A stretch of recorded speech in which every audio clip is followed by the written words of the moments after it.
Hi everyone, this is day 23 of 30 Days of Healing here on Rebecca Louise French on Facebook. And I'd like to thank you so much for joining me today for this free video series that we're almost finished. It's sad, we only have 1 week left together.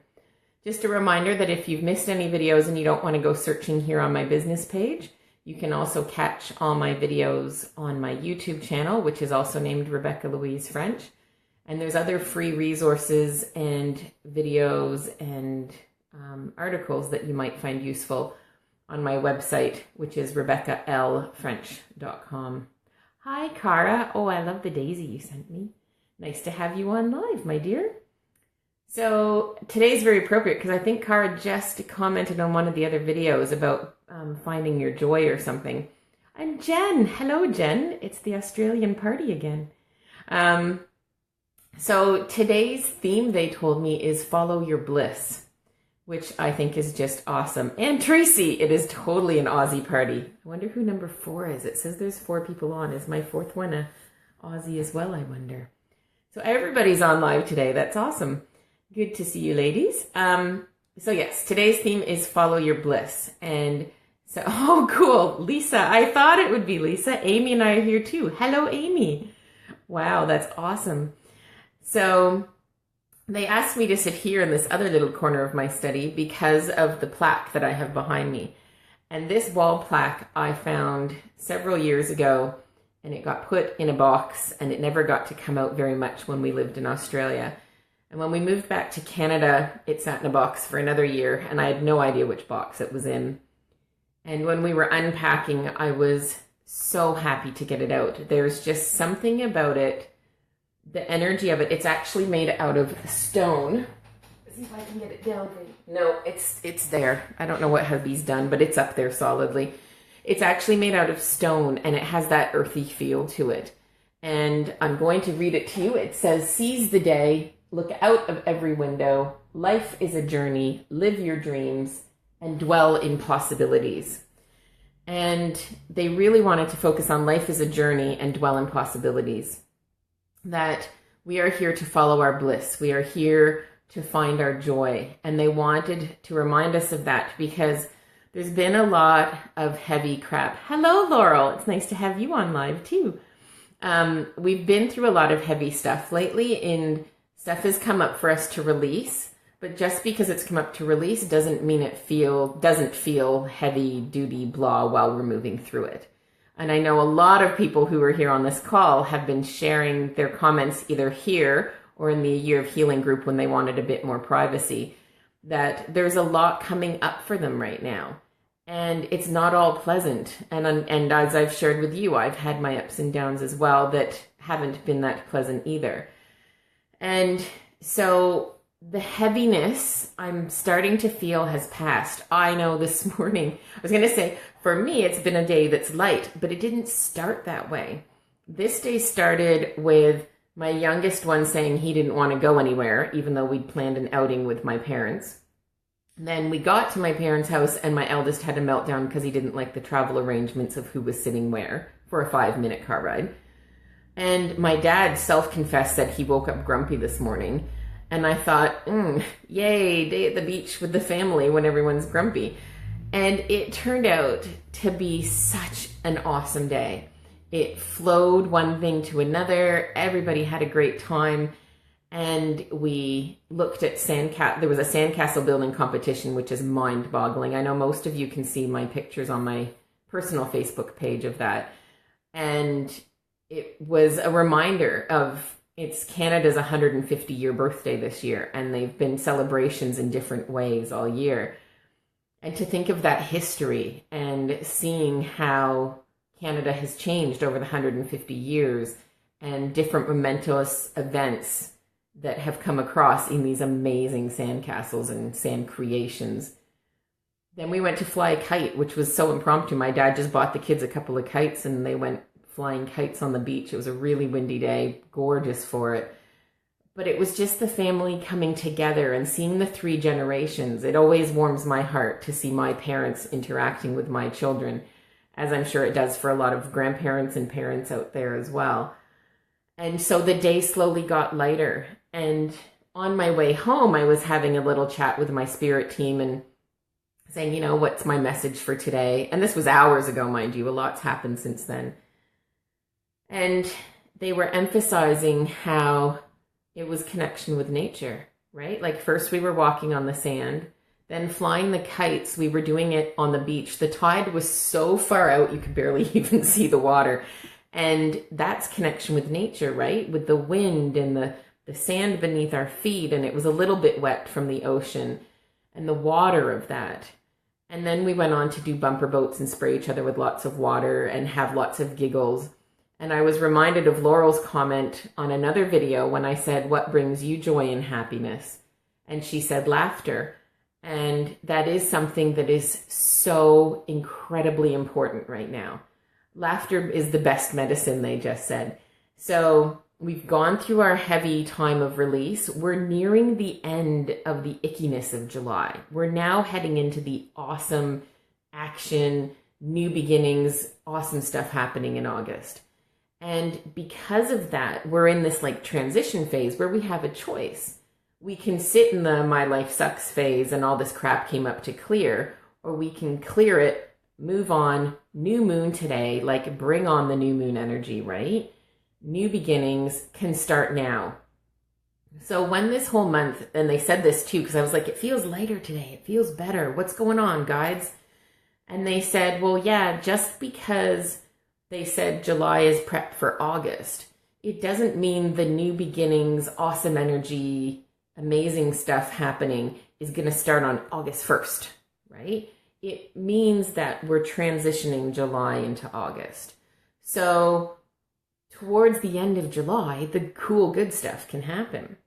And so they're asking me to point out my shirt now. They got me to wear this shirt that I've got that says Rebel on it. I know it's probably backwards for you guys.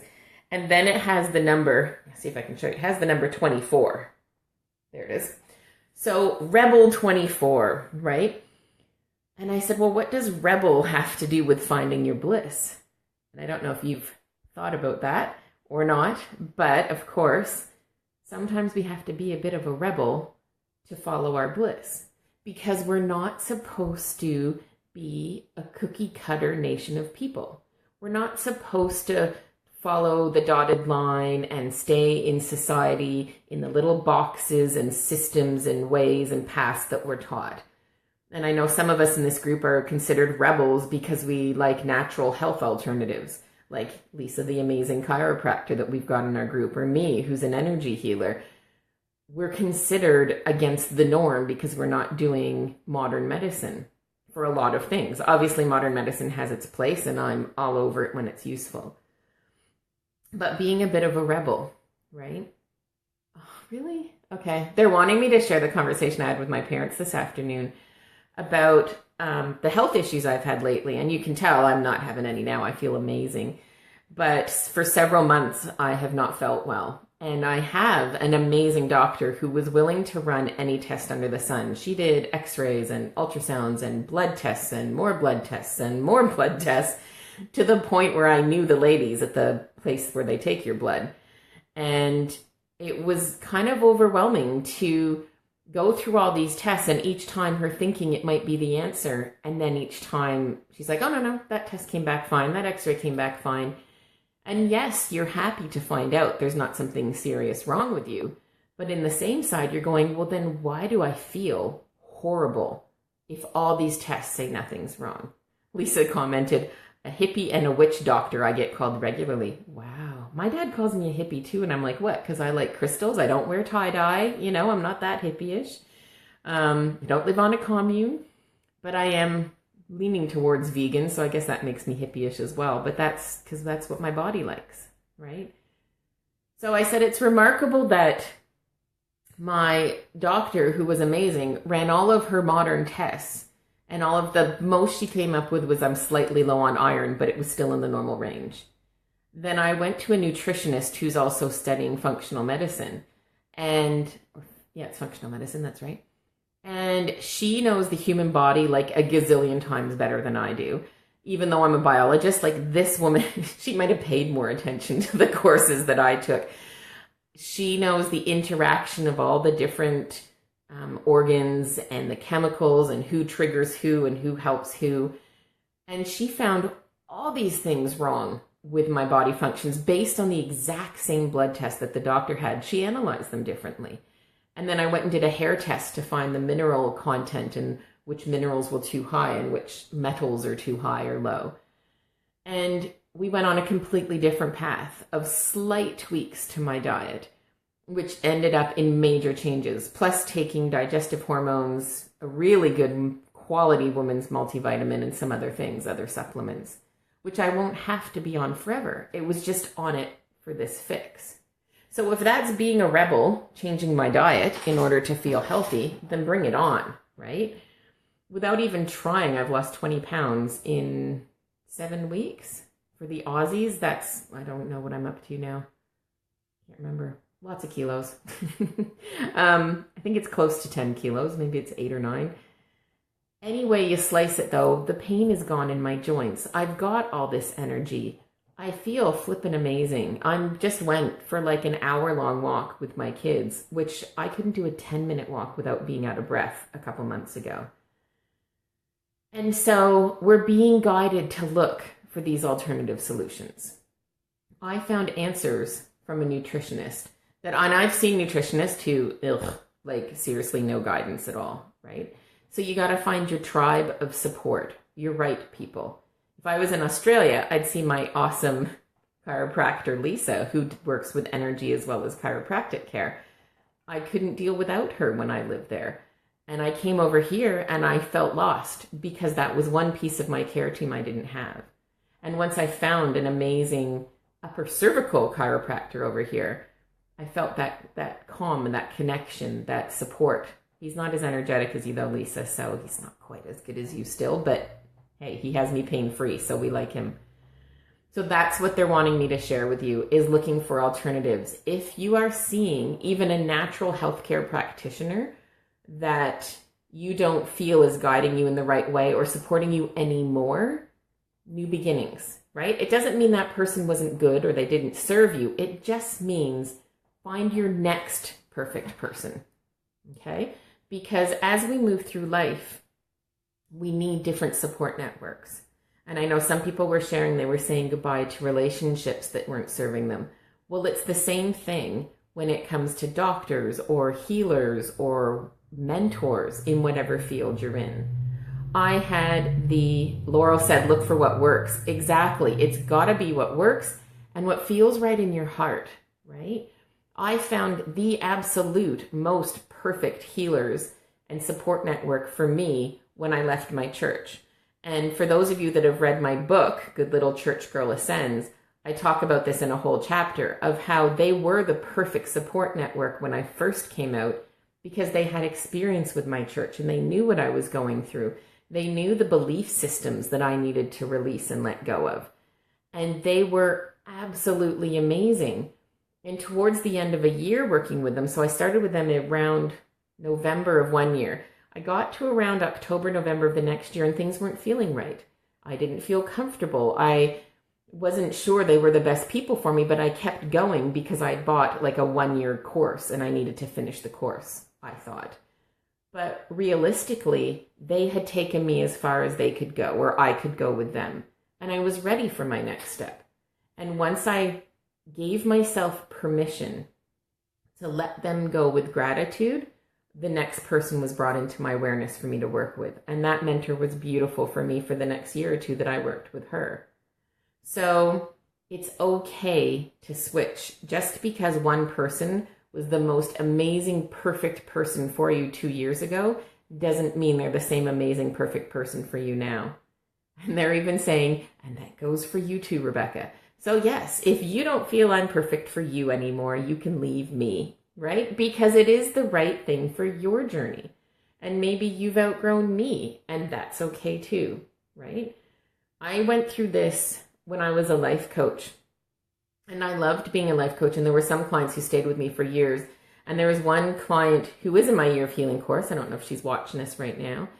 That she said, you know, I thought that you and I would outgrow each other because we got to a point where, you know, you'd helped me in, say, my business as much as you could.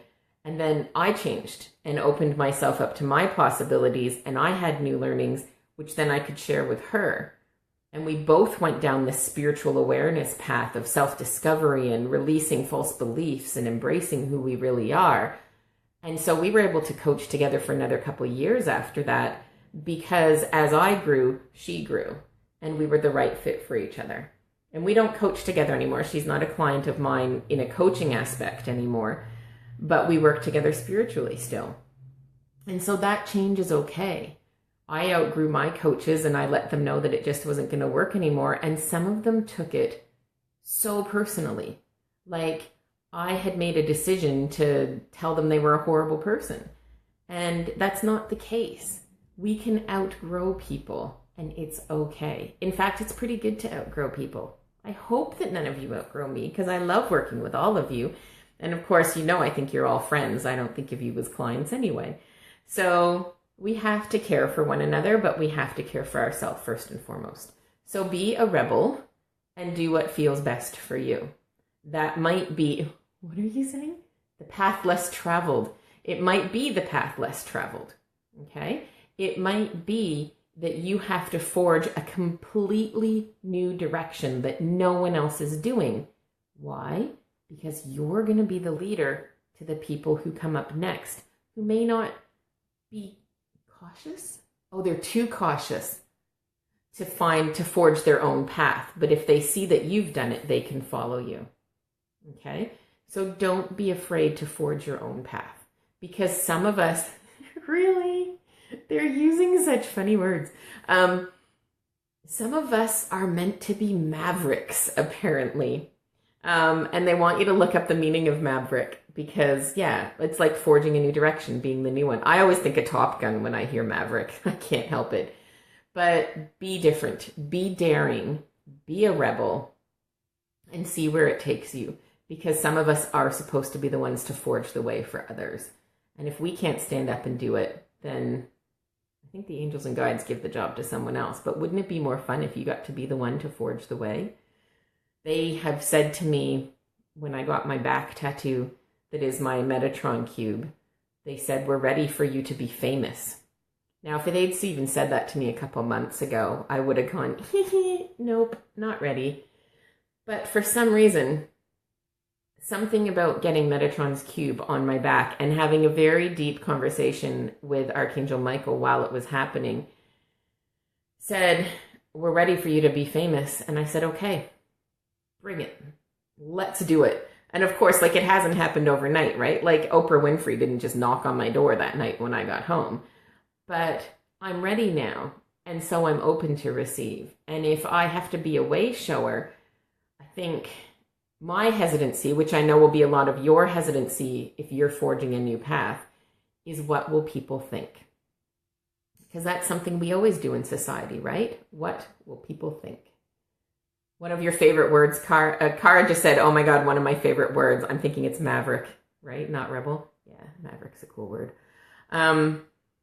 So we're afraid of what other people will think. So to be the rebel that goes on the brand new path, you will have people saying, what a weird person, you're doing the wrong thing, or what you're doing is wrong. Or I had one person, the first time I ever ran a Facebook ad, some woman put that, told her friend to avoid it, tagged her friend and said, avoid this page, it's the work of the devil. Funny enough, do you know what the ad was for? Angel card readings. Angel. Oracle cards with angels, right? But apparently that she decided that was the work of the devil because it's something different and she's not used to it. And that's okay because she's not the person I was meant to change, right? Tracy says, I'm seeing that in some of my friends. Yeah. And it's difficult when you consider them friends, but then you have to say, hey, this is my freak flag flying, right? Like, I still find it weird to people to say, someone said, oh, what's the meaning of the thing on your back, right? Well, hey, it's Metatron's cube. It represents all creation. Represents all the angels that were present at apparently the creation of the earth, right? So it's a big deal. So Cara, yes, you were talking about Maverick specifically, but Rebel's pretty cool. Tracy's being called unorthodox or independent-minded person. And like, hey, I would love to be considered unorthodox, right? I was orthodox for nearly 40 years of doing what I was told to do. And where did it get me? I had low self-esteem. I was worried what other people thought about me. Other people's judgments scared the heck out of me. And I also judged other people. So independent-minded is a blessing. Go, see, I'm giving you thumbs up. Go for it. Be independent-minded. Be a maverick. Start a new path. And I'm super duper incredibly excited to see what the new path is that you guys all forge.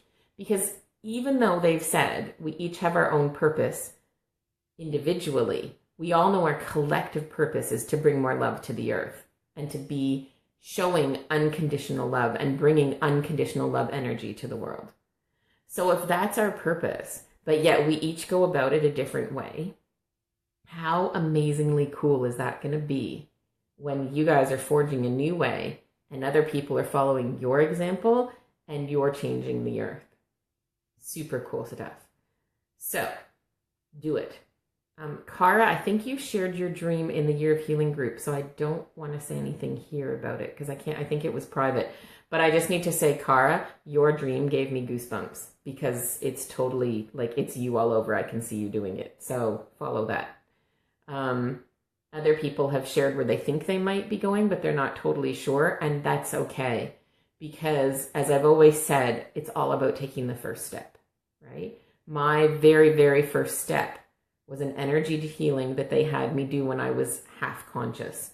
I was lying in bed, almost asleep, and I had this vision of a baby in front of me, a newborn baby that I did surgery on through the doctor's hands and with the doctors and guided it all. And it turned out that a student of mine from the past had given birth to a baby that they didn't think was going to make through the night and was born with some pretty major complications, heart and other things. I wasn't in contact with her, but I saw other people on Facebook saying, hey, pray for this baby kind of thing. And I realized that was the baby that I was called to heal on that night. And then I'm like scouring Facebook for up to a week afterwards because no one posted if he made it. But I think it's because my angels and guides told me that he was going to make it and I needed to trust in that. Back then, I didn't even know who I was working with and who was mentoring me and teaching me. It took someone else asking me, oh, well, you said you feel a presence of other spirit beings around you when you heal that are helping you and teaching you. Who is it? And I was like, well, I never thought to ask that. I just thought it was pretty cool. I had spirit beings around me helping me. And it turned out my mentor was Archangel Michael. And now I know that. And I know he's guided me on every single step from that first anonymous baby with my anonymous spirit guides. I've now done hundreds of healings. I now ask, hey, which angels are here? Do I need to know your names? Is it significant? And if I'm healing a woman of infertility, I often have Archangel Gabriel there because that's his kind of big job and role. So he brings that energy. If I'm healing something really deep, that's connected to earth energy, that someone's having a lot of trouble shifting, my shaman energy comes through and his energy, and hers. As I said, it's all shamanic energy in one being, is incredibly powerful and shifts stuff that other beings don't specialize in. So if I hadn't opened up to that first step to move through the other steps, I would not be doing this video with you tonight. And that was just a couple years ago, and my entire life has been turned upside down in the most awesome ways. So if you're not sure what you're meant to do and you think of that first little step, take that first little step and then watch it. Watch it grow. And Cara just said you can share. So Cara has this beautiful, wonderful division, and I don't know all the details because I didn't read it today. I read it yesterday, I think, of having a herbal healing garden on a big property where she does education with people and helps with healing people with herbs and growing her own herbs and making her own tinctures and stuff. And I can just see you doing that, Cara. I know that your garden is your passion and your love of herbs comes through. And now you're teaching us in the Year of Healing group about different herbs and their energetic properties and what feelings and emotions they help to heal. And I love that. And so like for you, your first step was working on your own garden. And then the next step might have been you meeting mentors in the herbal world. And you said you've got a consultant you go to that you love when you're back in Perth. And so like each of these steps build, right? And eventually, yeah, you're going to be on that nice big property where you can develop the land, and you've learned little things along the way to get you to that big, awesome dream. We're going to need more people like that, like you, like everyone on this call in future, to be the way showers so that other people have those natural alternatives to go to when they're looking for guidance and support. So this has ended up way longer than I thought it would at 10 o'clock at night here. Are we almost at 11? Oh no, 10:37. So sorry for the long video. I hope it was useful and not boring to anyone. It was so awesome to have so many of you live on the call. Like, I feel your love beaming through to me, and it's almost like we're having a conversation, which is really cool. So lots of love to you all. Feel free to like and share and comment and all that jazz. And I will be back with you tomorrow for day 24, which is weird. They had me wear my 24 shirt on day 23. So there you go. Thank you for all the love, Lisa, and lots of love and blessings to you all. Take care. Bye.